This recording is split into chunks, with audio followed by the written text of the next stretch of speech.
Welcome to the Poisoner's Cabinet. I'm Sinead. And I'm Nick. And this is your weekly podcast exploring the lives of the great poisoners and macabre murders from across the centuries and creating curious cocktails inspired by the tales that we tell. And it's episode 146. Is it? I hope. Yes, well, that sounds about right to me. Woohoo! Approaching 150. How mad is that? It's a number. It's a number, yeah. It's a number. But we're not there yet, so don't get carried away. Okay, I won't. I'm going to sit back. I'm going to get back in my lane. Exactly. And just learn. You calm down, miss. Okay. How are you, Nick? I'm alright. You all right? Another week, bumbling along. Bumbling along. Bumbling along. Another week. Middle of February. How the fuck did that happen? You keep saying this about February. It's going so quick. I've never had a month where I've had more commentary from you on. Well, I mean, like, January took 5 years. Yeah. February is like, it started yesterday and it's almost finished. Okay, February, famously short. Yes, but not that short. Apparently it is. No. Like lightning it goes. The days are the same length. The weeks are still the same number of days in the week. It's not as if it's all compressed in like the days are half an hour long and we're getting through it really quick. Yes, but your concept of February is like, oh, we're racing through it because there's a couple of less days and we're nearly at the end. Yes, but no, it's the bit that's happened already has gone really fast. That was too fast. That's gone really fast. Not the bit that's still to come. Shut up. The February that is yet to come. The February that is... It's like a Dickens novel, Yes. really, now, isn't it? The February that is yet to come. I am the February of past. February of present. Ooh, it's going quite fast, isn't it? February yet to come. It's gone. It's gone. Oh. Where the fuck is he? I promised to change my ways by March. Anyway, enough mockery, I feel. But you're well. I'm well. How are Very you? good. I'm fine. Is that a silly question? Fine. Yes. No, I've had very little sleep, but I look amazing. Because you've been out all night on the piss. Oh, absolutely. Clubbing yeah. away. Yes, I hefty research. Hefty research. I had a bit of a very tired, stressful week, but has covered up the fact that I put too much retinol on my eyes, and my eyes went really wrinkly and sort of crusty. And then when people saw me, they were like, "I'm just really stressed." Yeah. I'm very emotional at the moment. It wasn't just because I shoved some retinol, thinking this will give me the youth, and they went, "Oh, I was not supposed to do that." Yeah. No, that peels the skin off. Yeah, that's... Well, I mean, it's youthful. A youthful glow. youthful- Of crumbling, wrinkly skin. Crumbly, wrinkly skin. Because it makes you wrinkle, and then because I buy into this stuff. I don't know how these things work. It's meant to like resurface. Like Like it tarmac? takes. Yes, it's like. No, that's pan stick. No, Filling in the cracks, do we? right. If you're wrinkled. Okay, if you're wrinkled. If you're getting wrinkles or anything like that, it helps to renew the skin. So it takes off the top layer, and then the good skin comes through, rejuvenates. And Surely some sort of sandpaper would achieve the same effect. You would think, yes, but that's a little harsh. But well, apparently, you can get different grits, so a light sanding. That's what I did, mate, with the bloody retinol. I think I got this thing like 1%. That doesn't seem much, and then I read articles. Oh, that's a lot.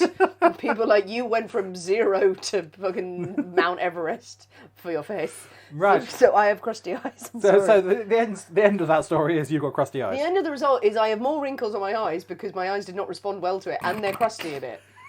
So I look great, mate. It's not gone well for you, has it? It's not been a good week. Not been a good week. Of the No. weeks I've had. The crusty eye week one will go down in history. That will.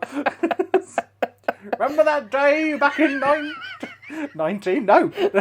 Wow. In 2023, the week of the crusty eye, we called it. Ah, the great shedding of the skin. The great shedding. Sounds. Sinead's turned into a lizard person. Well, good. Well, speaking of shedding your skin and then drinking to recover from it, I think it is time for us to thank our delicious Patreon subscribers. We have a lot of lizard people Patreon subscribers. I mean, I think they are all secretly Absolutely, lizard people. they're secret lizard people. Especially Lex Grant, a definite lizard person. Lex Grant does sound like a lizard person Yeah, name. absolutely. It's brilliant, like Lex Luthor. That's all we're thinking. Sarah Miller, are you a lizard person? Lizard person, and Jennifer C. Smith, definitely lizardy. The C could stand for C. chameleon. Chameleon, yes, absolutely. She is a mistress of disguise. If the audio sounds different this week, we are using our lovely remote mics. Because Sinead forgot hers. Because I forgot the DI box, all right? I've a lot of shit I have to carry around. But now me and Nick are looking at each other and like, ooh, there's no microphones in the way. We've got lovely Put stands mics. in the way. Stands in the way. Yeah, let's put the stands in the way. So Let's do that. So it's like... And then we got things to bang. Now we've just got like little tiny mini cranes. I know, it's like Ireland of let's Warfare. like put men at work on. And it's like, oh, I've got some Lego people. We can make them go the crane. Oh, any poisonings this week? Don't think so. No. No. All right. right then. Not so far. Fair enough. I'm trying to think what's happened this week. I've actually no idea what's happened this week. Let's go so fast. It is going so fast, absolutely. There's not enough time for poisoning. More of a blur. Well, Nick, are you ready to drink cocktails and talk about poison? Yeah, whatever. Or could drink poison and talk about cocktails. No, play with Lego. Play with Lego. Play with Lego. Play with okay, crane. the microphone arm is not a crane and it is not Lego. It is, look, it goes up and down. Ooh. It's very exciting. This is the week that we decided not to film this, and you're doing all of the drama. Should we go with the first one? Yeah, why not? Hooray, hooray, hooray. It is Nick's story this week, and we can't possibly have a story without a cocktail in hand. As you know, dear listeners, every week we choose a secret ingredient that is inspired by the tale that we tell, and it will flavour our cocktail of the week. And this week's secret ingredient is... So you didn't comment when I messaged you this. Ice. Ice. Ice. Baby. Yes. All right, I expect some sort of Yeti that poisons people. Okay. Poison yeses. If it's just there's ice in the drink, you just like go, here's a Negroni, there's ice in it. But ice, okay. With ice, then, what could you have come up with? Well, I mean, there are a few cocktails that involve ice. I googled it and there's quite a lot. Shocking. I thought I might go with something a bit more icy than just, oh look, it's shaken with ice. I thought that is slightly cheesy. Yes, it is. So, I have gone Yes. for a Texas iced tea. No. Well, I have, so tough. Am I okay with this? Well, to be honest, I don't really care. Does it make much of a difference? No. That's what you're having. A Texas iced tea. Yeah. Okay, so iced tea.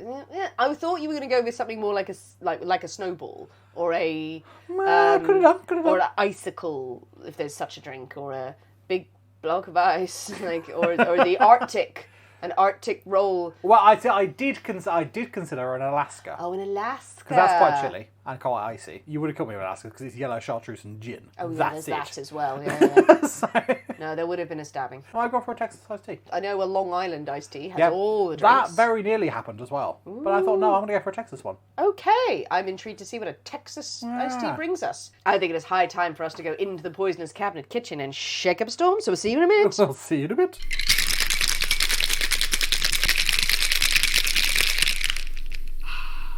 And we're back. Hello. Oh, Nick, a Texan iced tea. Texas Oh, iced tea. Lordy, it is hot out on the veranda today. On a floating veranda Absolutely. of hotness. Floating veranda of hotness. And you've made a very pretty drink for me. It's delightful. I noticed that okay, we have two Long Island iced tea style drinks. Yes. So, because I don't know what's in a Texan iced tea, in a highball with lots of ice and a straw. But you put lovely little umbrellas in mine, little cocktail umbrellas. Little fancy umbrellas. They're very As cute. all cocktails should have. But you don't have any. No, I couldn't be bothered. So a Long Island iced tea, I'm trying to remember what's in it. Well, basically all the booze and cola. Yes, pretty This much. looks cola-esque. It looks brown, Brown. but with many icicles in it. Should we Yeah. dive in and see what makes a Texan iced tea? Let's give it a go. Merry Christmas. Yeah. Oh, okay. Oh, oh, that's quite nice. Oh, well, it's refreshing. That's refreshing on a hot day in February. Oh, that's So I know there's lime in it because I saw you squeezing some limes. You saw me squeezing some limes. But also I can taste the limes because there's a tang to it. There's a tang of lime. Oh, this is nice. I might not use the straw because it will be down in one if I do. It's got a sweetness. It doesn't taste of alcohol, and I'm worried about that. That is the terrifying thing. And that's the thing with Long Island iced teas as well. I've never actually had Long Island. You not? No, I very nearly did one for this, but then I found this one. They do go down very smooth. Yeah. You would think because they have so many shots in them. Well, not full shots, obviously. They're like, quarters of ounces or something like that. Yeah, it just like, ooh, this is lovely. And then you have three and You're things on the floor. happen. Yeah. Yeah. All right, so I really have no idea. Does it have Coke? Yeah, it has Coke in it. Yeah, It has absolutely. Coke in it. Yeah. Coke is quite an overpowering flavour. Yeah. And there's lime. I would not know what else is in this. Apart from good things. Good things. To be honest, it's probably easy to list what isn't in this. Okay. Is there gin in this? Yes. Right. Is there rum? Yes. Chartreuse? No. Strager. Okay, well, the standard. Vodka? Yes. Okay. What are the other liquors? Whiskey? Bourbon? Bourbon. Bourbon? Tequila? Yes. Oh, God. This is how we die. What are the other liquors? What am I forgetting? I think we're missing one more boozy thing. One more boozy thing. Okay, so vodka, gin, bourbon, tequila, rum, like a vermouth. Nope. Think fruity. Maraschino. Nope. You know this happens every time that we say a fruit, and I go, "There's no other fruits other than cherries or apples." Think orangey. Oh, triple sec. Yes. Yay! That was a very big hint. That really was. That was less of a hint than just telling me.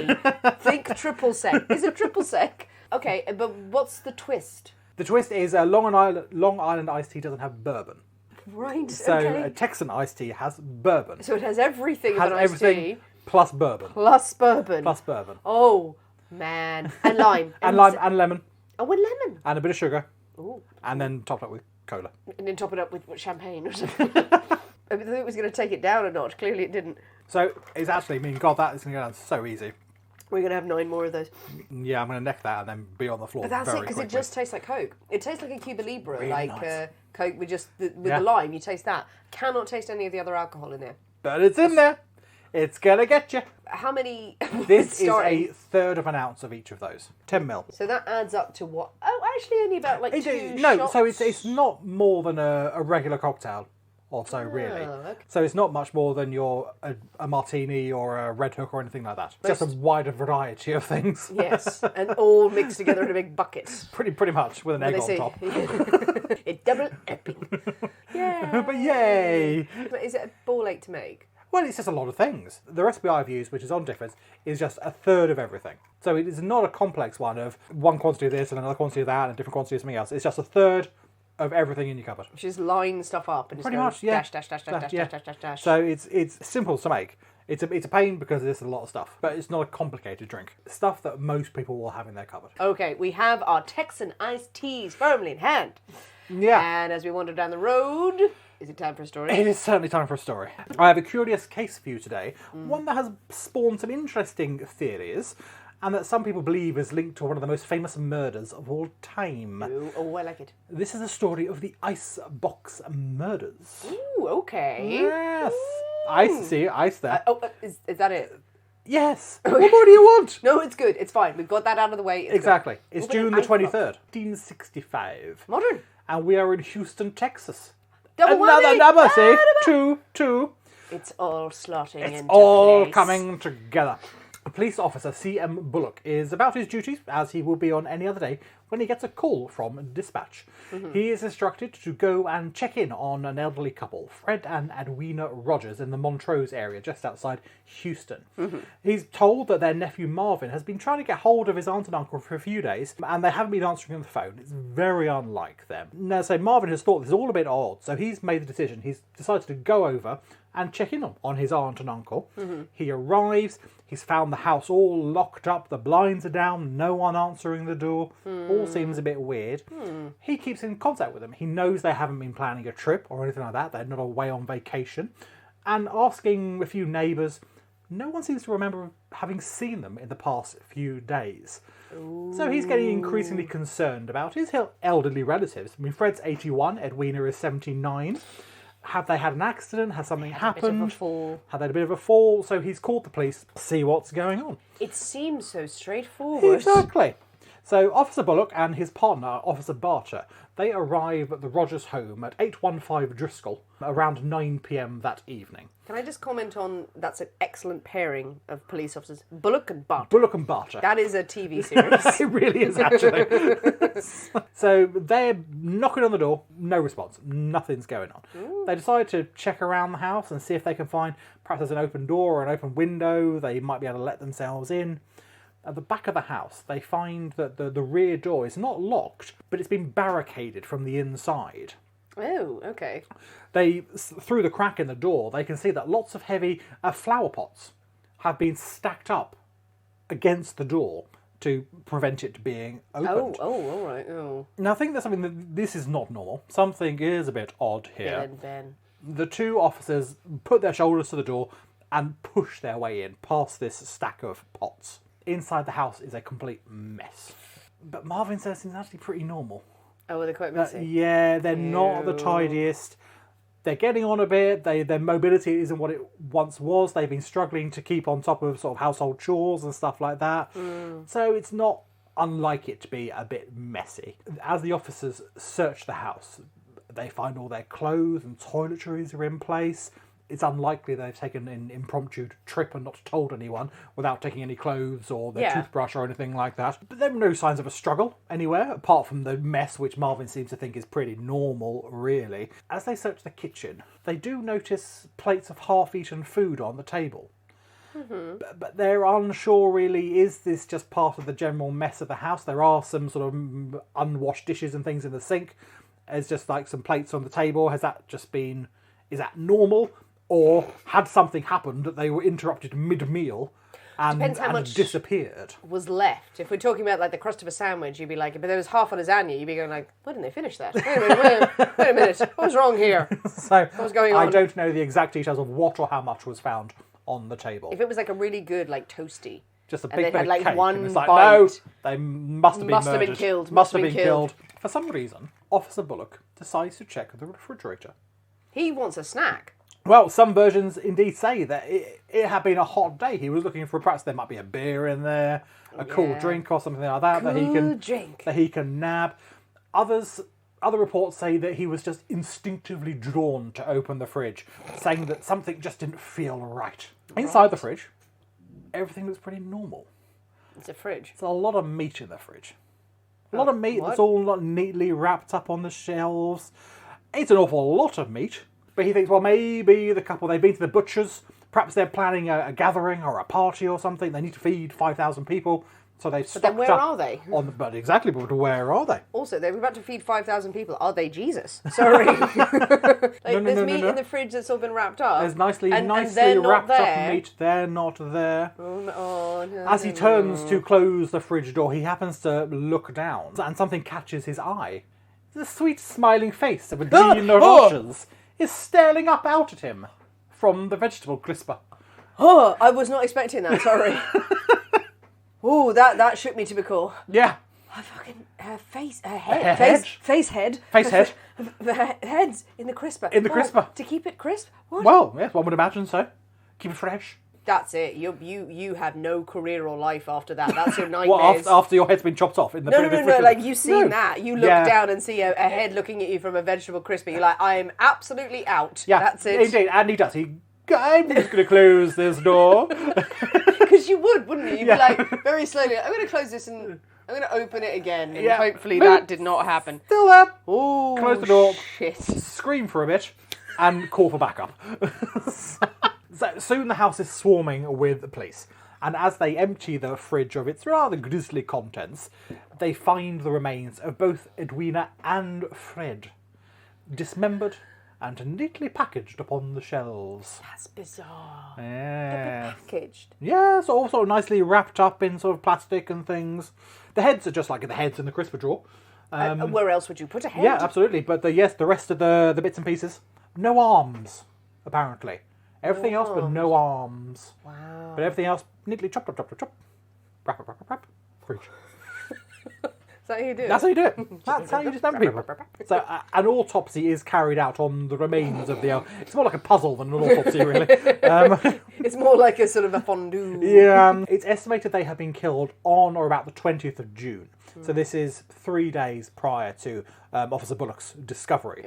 Also Father's Day. How jolly. Edwina had died from a gunshot wound to the head. Fred, however, had faced a much more brutal attack and had been beaten to death with a hammer. Ugh. After which his eyes had been gouged out of his skull and his genitals removed. Oh, wow. Yeah, indeed. So he got the brutality. He got the... Yes, absolutely. So he got a really brutal, seemingly personal attack with the eyes and the bits. The balls. And the balls. Yeah. The killer had then proceeded to cut and dismember both of them into neatly packaged snacks. There's no evidence of cannibalism in any of this. But just wrapped Wrapped up and stored in the fridge. You would be forgiven for thinking. Yes, indeed. Cannibalism, because they have wrapped them up in this kind of, I'm presenting them as meat. Yes, absolutely. And initially, Officer Bullock said he thought it was pork from the butcher's. It had been wrapped in that sort of way. Deliciously pickled pork. Deliciously pickled pork. Yes. But no. But the thing is, if you're trying to hide your crime, you don't then just put the heads in the crisp. That is the thing, because if there were no heads, then the officer would have thought, that's a lot of meat, bit weird, but it's just a lot of meat. I mean, it takes a head of lettuce to another level. If he's like, lettuce head, I put the head in it, they'll think it's lettuce. Yeah. So, interesting though, that there are no traces of any internal organs amongst the wrappings. Ooh. So, police search the house, they search sort of near the sewers and drains and things nearby, thinking that perhaps they've been disposed of down the toilets or something like that. Nothing. Can't find anything. It's a bit weird. A search of the house does reveal, though, traces of blood in the upstairs bathroom, leading police to believe that this is where the butchery has likely taken place. There's only traces, though. You would think of an absolute massacre going on after that, but it has been thoroughly well cleaned up afterwards, and there are only a few small little trails.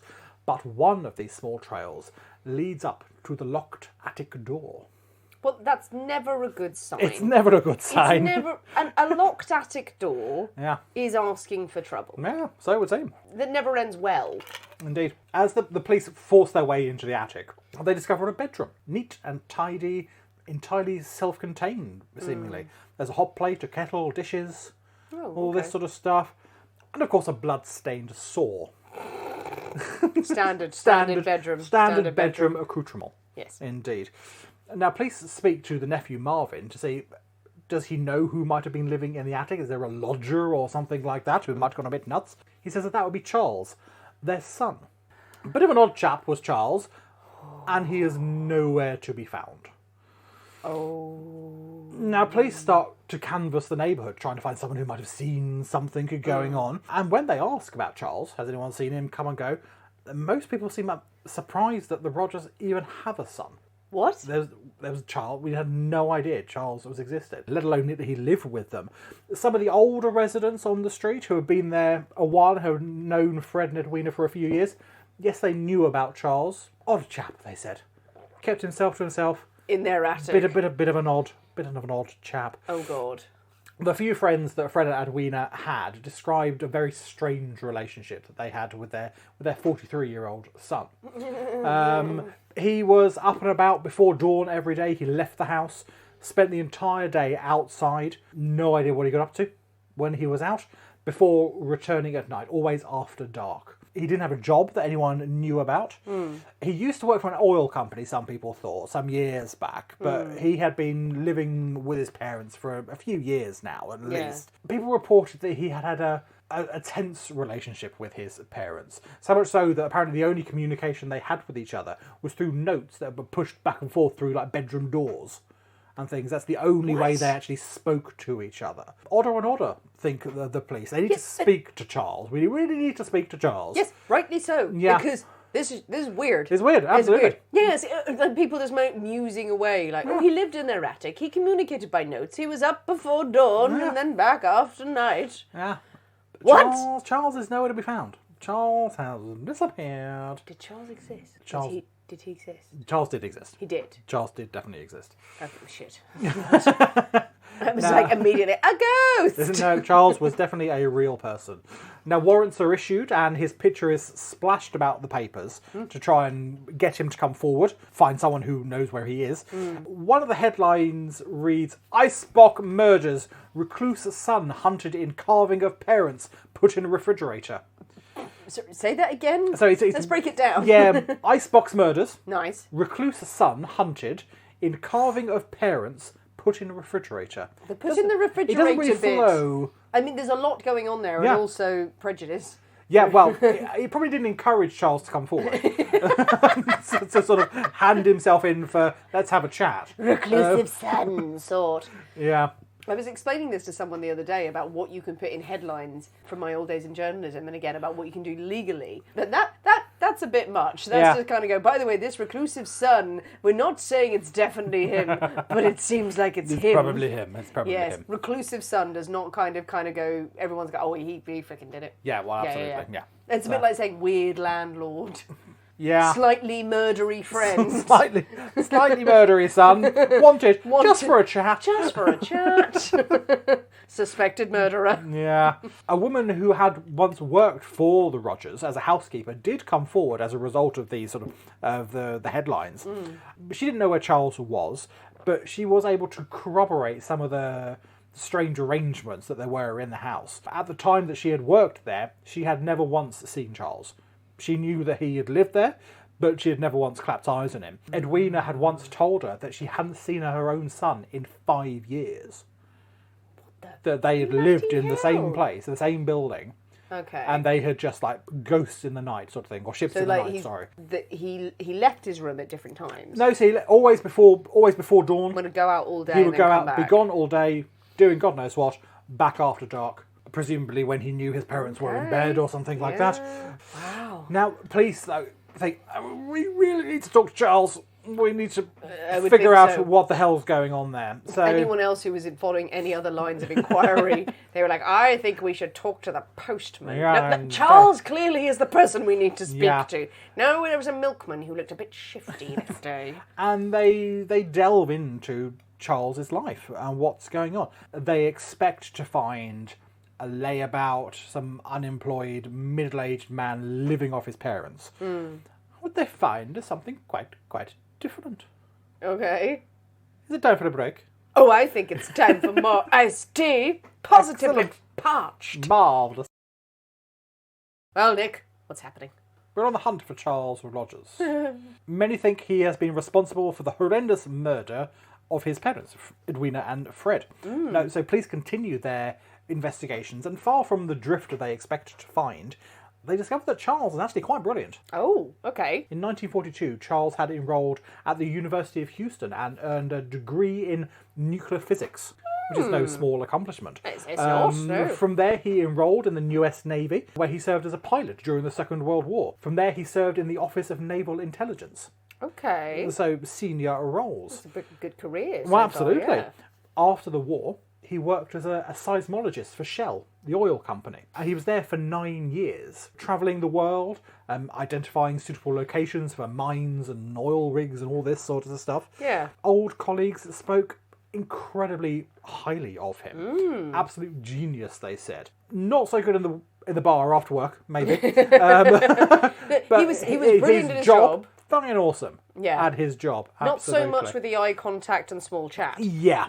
No shade. Absolutely fine. But then in 1957 he had quit. No explanation given. He simply upped, returned to Houston to live in his parents' attic. Okay.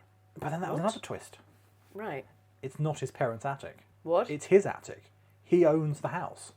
The house is bought and paid for by Charles. What? It's his house. Okay. Now, the deeper they dig into the Rodgers family, the more confused everything becomes. I mean, as you alluded to there, it seems likely that today Charles would have been diagnosed with some variety of neurodiverse condition, like. And it's likely that would have been very difficult for his parents to understand back in the 20s or so when he was born in the 20s. Yeah.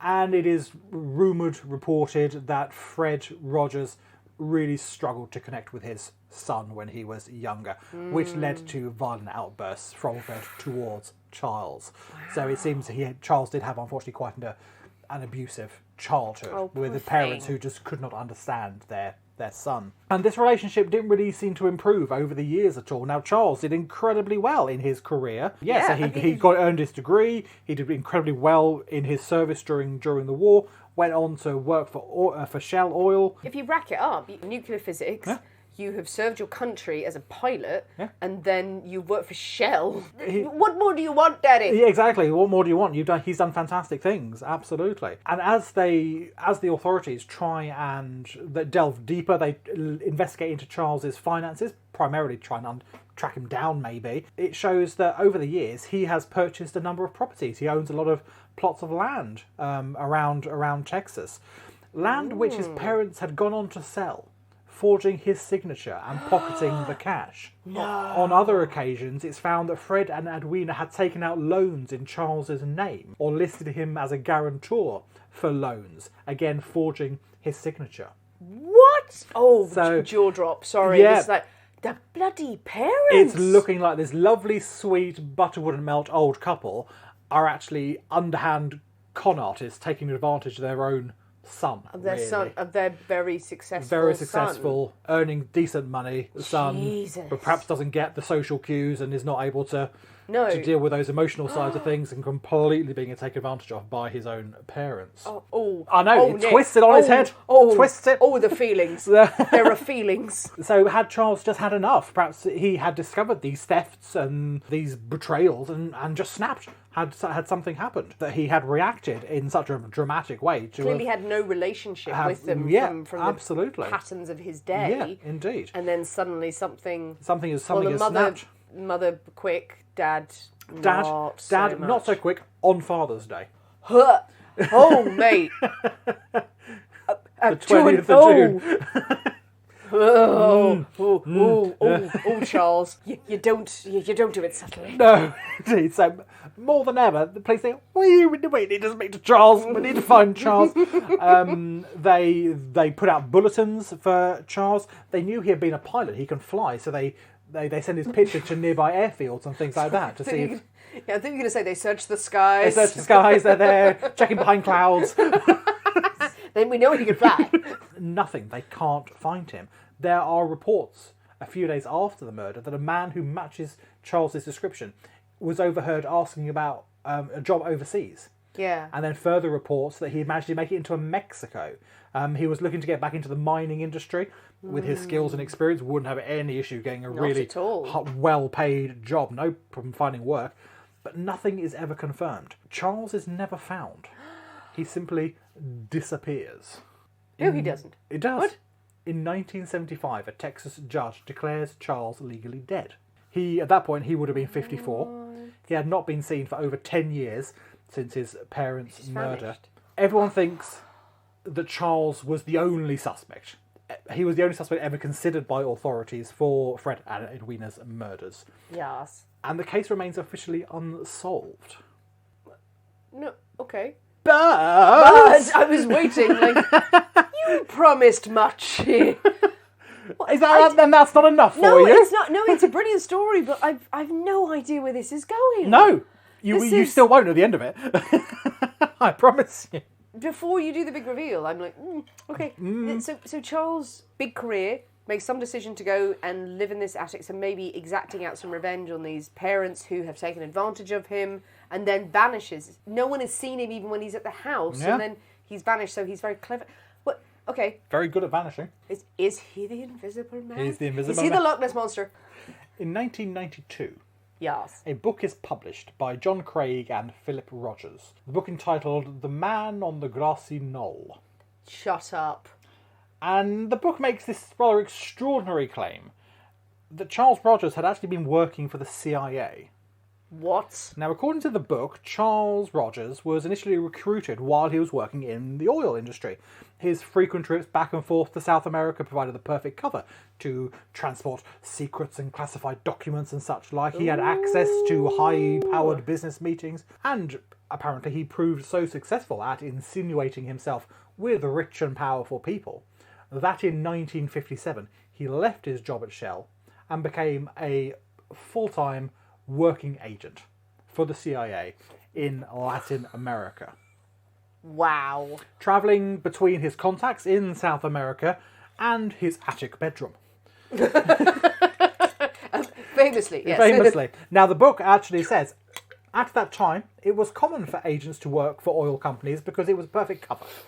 He was probably Yes, the 'cause you best... have to travel. Yeah, he was probably the best communications expert the CIA ever had. In the attic above his room, he had an antenna that was overlooked by the police. He was using the radio to communicate with other agents, is so claimed in this book.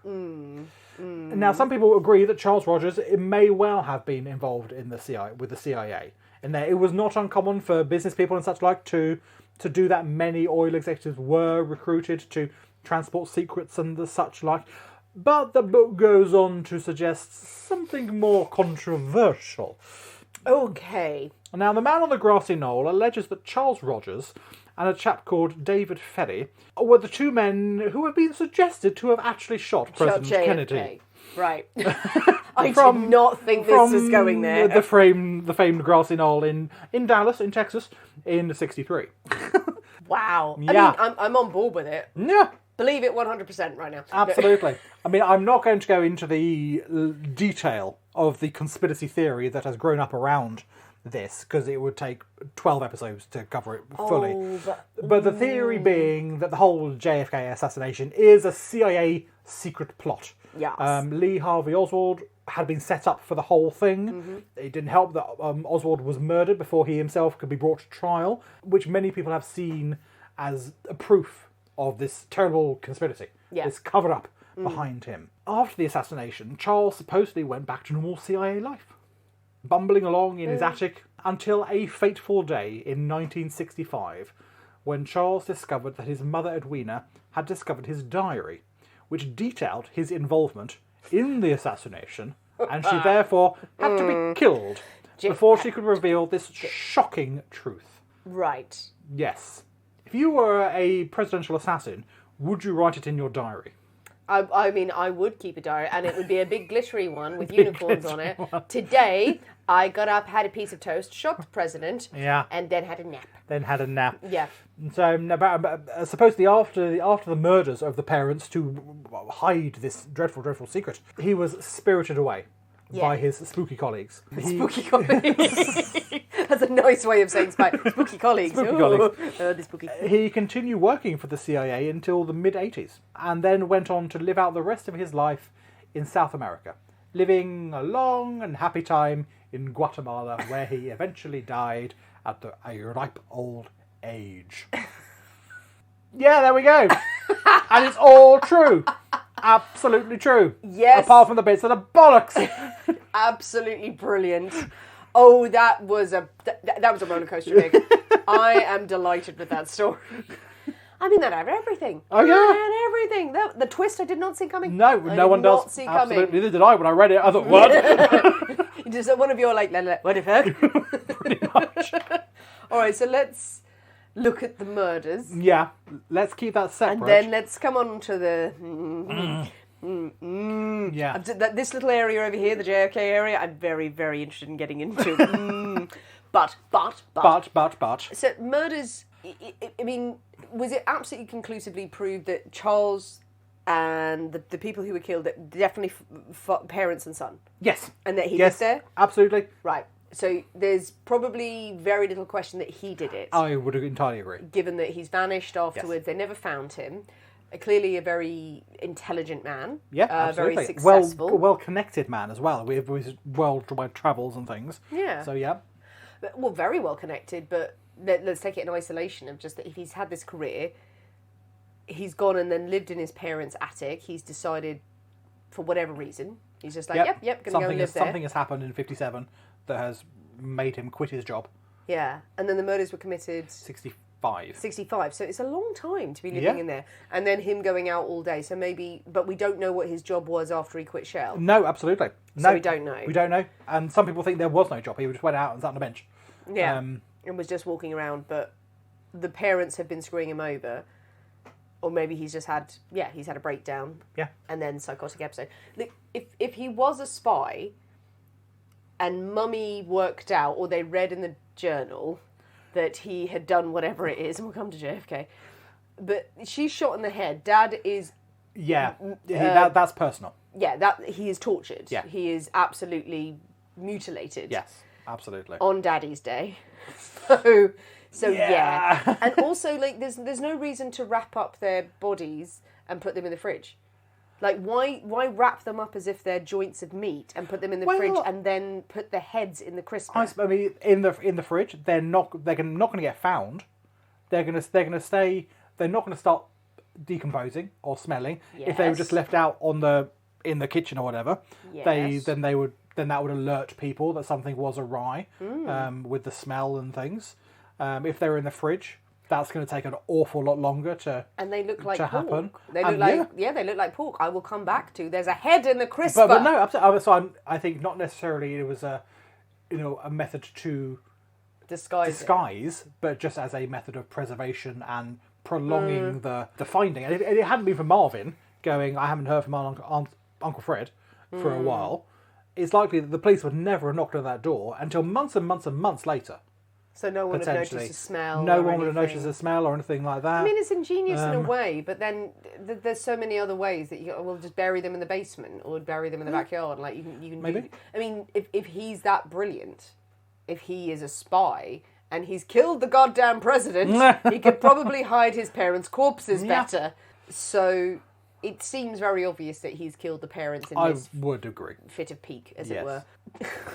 I mean, the whole... JFK. I mean, there is... I would not be surprised if he was somehow affiliated with the CIA. In that sort of way, just passing secrets, messages, spying on people, what have you.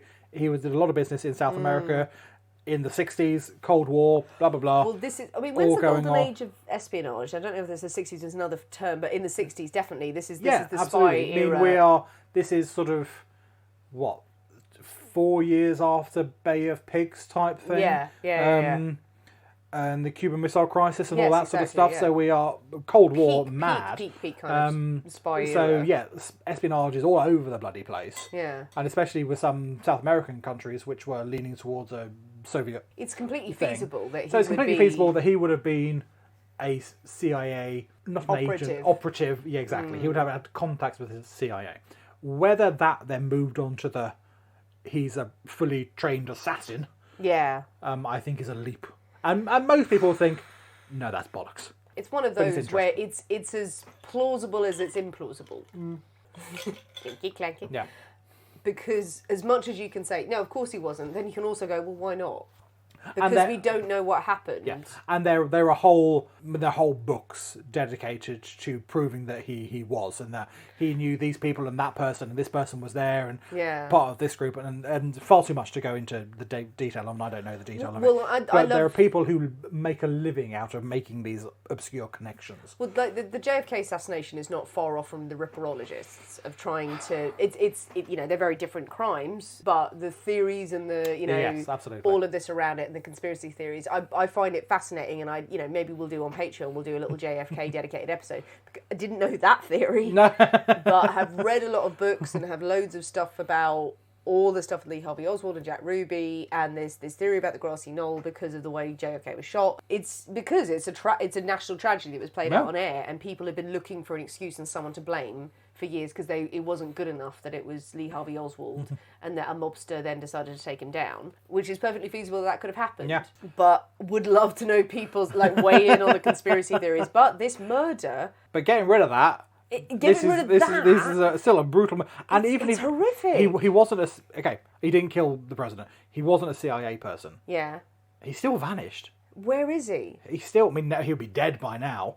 But is he no different from the all the axe murderers? The whole spate of these murders that were unsolved, brutal, horrific crimes, where we're going, okay, this guy did something absolutely horrific. Is it the idea that if he is neurodivergent or anything like that, he's a very, very high intelligence, where he's just very good at seeing the things that other people wouldn't, and then kind of this is how I'll disappear. This is how it's going. And say he would have known people in many, many foreign countries. A lot of connections. That he could have just disappeared. He could have disappeared. Absolutely. Who's going to track you? Disappeared, got himself a good job somewhere else, and lived happily ever after. One personal vendetta against his family, never had to commit any other crimes. I love the fact they were like, here's some crazy murderer. He must have been enlisted to kill the president. And then thought he'd really draw attention to himself by keeping a diary. Why would you keep it? Would you keep a diary? I mean, I know there's lots of sort of... There are some spies. I've listened to some radio programs of modern spies as well who've done interviews and they've said, I can't give you my identity. It's fascinating. And they're like, no, I do keep a record of what I've done because it's very interesting. I'm not going to tell you who the people were and what the actual dates were and what my name is, but Maybe he did have a journal. Maybe he but I did. don't think you'd write in your journal, I shot JFK. I shot JFK and then leave it on your bedside table in your Yes, attic that bedroom. Mummy's going to read your evil mother, apparently. Yeah. Oh my God. Yeah. Yes, and wrapping up the meat. Yeah, it's weird. It's weird. Well, what do you think, people? What do you think of this mystery of the parents killed in their house and why they were wrapped up and put in the fridge? Was it just to preserve the bodies so people wouldn't find them? Was this some sort of sick display? Was this... And the heads were in the crisper. Why are the crisper? Why of all places? Convenience. Do we think that the son Charles was responsible and this was just an isolated, crazy incident? He may have been responsible for all manner of murders that we don't know about. But do you think he shot JFK? Would love to know what you think about this story, and please do jump in about your JFK theories, because I didn't think we'd ever get to it on this show, but now we have. The doors are open. I would love to talk about that, because, you know, it's a murder, and it's fascinating, and people feel very strongly about it. Well, they do. So tell us what you think. Jump on the comments of this episode on any of the social media channels you follow and share your thoughts, your theories, but most importantly, mix yourself up. A Texan iced tea as you go. Iced tea, absolutely. Oh, that went down well. Gone down a bit too well. As in, like, I want another one, as in, I feel very giggly and jolly. I don't feel drunk, but I want another one. Yeah. And then chaos. Yeah, go make another one. Yeah. Get on with it. Please mix one up with whatever's in your cupboard. Just chuck whatever you got in. Yeah, just a little bit of each. A little bit of everything. A little bit of each, topped up with cola and lime. Yeah. A little bit of sugar, a bit of lemon. I will put the real recipe out on Friday. But if you haven't got the stuff, make something up. Chuck it in, see what happens. Tag us in any pictures of you enjoying your cocktails. Send us suggestions of more cocktails we can do. Please follow us on TikTok and send us more suggestions of stories you'd like to see on there. It's really helping the downloads of our episode. And join us on Patreon, because it's a beautiful place. We have a lovely little book club also on Facebook, a Facebook group called the Belladonna Book Club. So if you're into your books, or you just want to get book recommendations, you want to post some pictures, we've created this open group where you can join, and it's a lovely, lovely safe space, so please come and find us on there. Thanks for listening, guys. We have been the people inside the Poisoner's Cabinet. We will see you next week, and remember, your loved ones are trying to kill you. Boing.